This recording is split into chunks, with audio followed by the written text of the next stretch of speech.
Os destaques do mercado agrícola agora no nosso Dia a Dia Rural. Silmar Miller participa ao vivo do nosso programa com as últimas informações da agroeconomia. Está aqui no telão. Bom dia, Silmar. Bem-vindo. Muito bom dia, Renata. Bom dia aos nossos amigos do canal Terra Viva. Quais são as informações que você tem para a gente?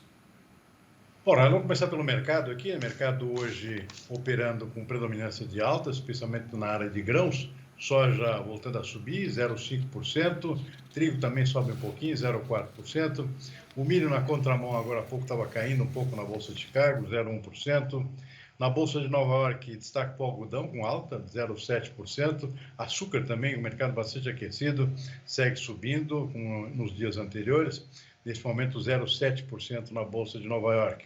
Suco de laranja tem sido o grande destaque das últimas 2 semanas, altas fortes praticamente todos os dias, refletindo a escassez de produto no mercado global, na medida em que quebrou a safra da Flórida nos Estados Unidos, safra de laranja, e no Brasil estamos entrando em entre safra agora. Portanto, esse pouco suco de laranja no mercado, e isso se reflete em preços cada vez mais elevados nas bolsas internacionais, particularmente aqui na Bolsa de Nova York. Então, o suco novamente em alta forte hoje, 2,4% nesse momento.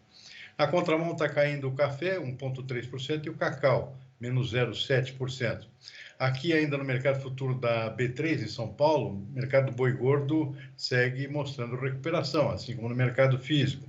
Uma alta nesse momento agora de 0,3% na B3 em São Paulo. Petróleo subiu bastante nos últimos dias, hoje está caindo um pouquinho, 0,8%, 84 dólares e 50 centavos o barril do tipo Brent, que é exatamente a referência para o nosso aqui no Brasil. Dólar com leve queda agora há poucos, 0,2%, R$ 5,19 a cotação. E o mercado de ações com uma pequena retração também de 0,3%, Renata.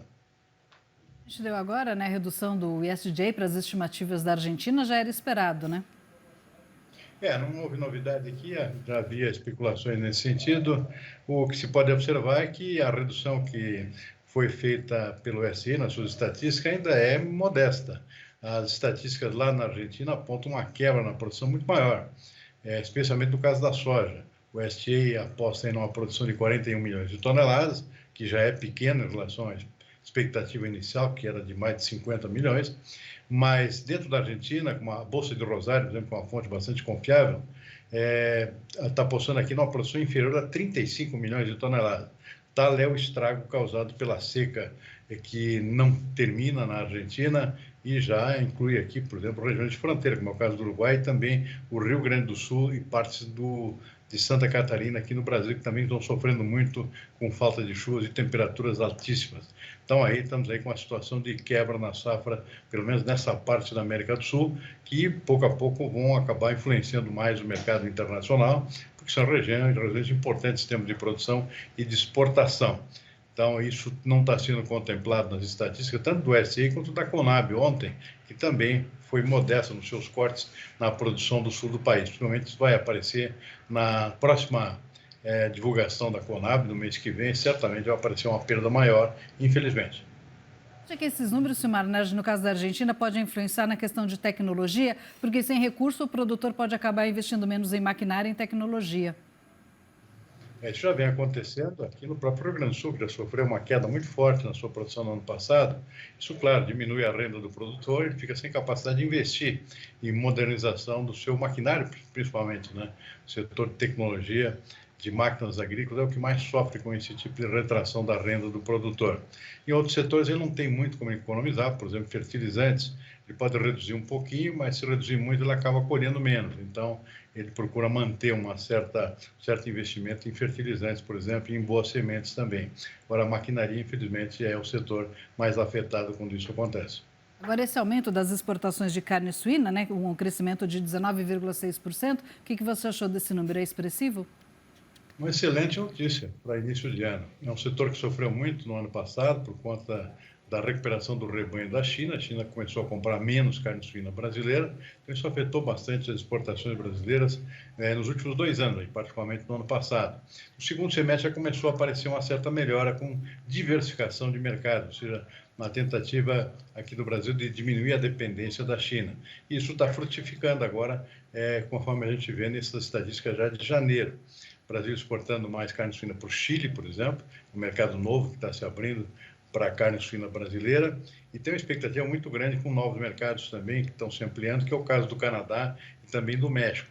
Então, é um bom começo. E a expectativa... Aliás, um detalhe que chama a atenção, até a própria recuperação das compras por parte da China. A China, que é o nosso principal mercado, tinha reduzido suas importações do Brasil, estão voltando a comprar mais. Por quê? Mesmo com a grande produção da própria China, com a recuperação do seu rebanho, o consumo vem crescendo muito. O chinês gosta de carne suína, o consumo não para de crescer, à medida que a população vai mais para as cidades, com um processo de urbanização que é crescente na China, e além disso, a recuperação da economia chinesa esse ano, depois da fase de desaceleração com a Covid, o consumo cresce, consequentemente, os chineses vão ter que importar mais carnes, em especial a própria carne suína. Isso é uma boa notícia.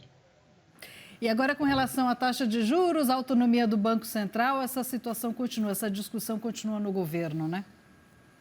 Olha, eu gostei da observação do senador, que acabou de aparecer aí o senador Randolfo Rodrigues, bastante cauteloso nas suas observações, bastante sensato, falando aqui em medidas que podem amenizar as taxas de juros do Brasil, de forma que possa chegar no final do ano em níveis quase pela metade do que é a taxa atual. Ou seja, não se baixa a taxa de juros no grito, não é com discurso, é realmente com medidas que consigam baixar o custo do Brasil, baixar a inflação e, consequentemente, isso vai se traduzir em taxas de juros menores. É o que acontece em qualquer parte do mundo, ou seja, não é demitindo o presidente do Banco Central, por exemplo, que vai se resolver essa situação de altas taxas de juros do Brasil. Isso é discurso político, para animar a torcida aqui, mas, na verdade, o que vale, o que funciona, são medidas concretas também, reduzir custos, reduzir a inflação, e gostei muito da observação do senador Randolph nesse sentido.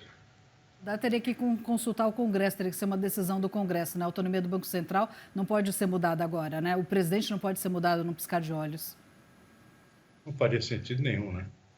E com relação ao IPCA, a gente deu também que avançou pelo quarto mês seguido, o IPCA de janeiro ficou em 0,53%. Reflexo disso. Não, bom, início de ano tem alguns fatores aqui que estão influenciando bastante. Um deles é o próprio setor de alimentos. A gente tem visto aqui o preço do tomate, por exemplo, com um salto de 14%, batata também subindo bastante. Tem algumas notícias boas, por exemplo, a cebola, que foi um vilão no ano passado, está com preço em decréscimo, caindo até 22% nesse dado de janeiro.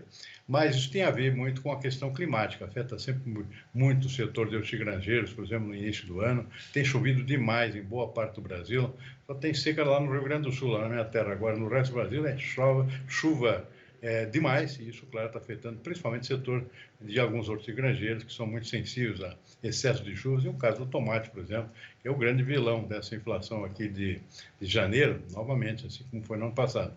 Tá ótimo, Silmar. Obrigada pela participação, pelas informações e até amanhã.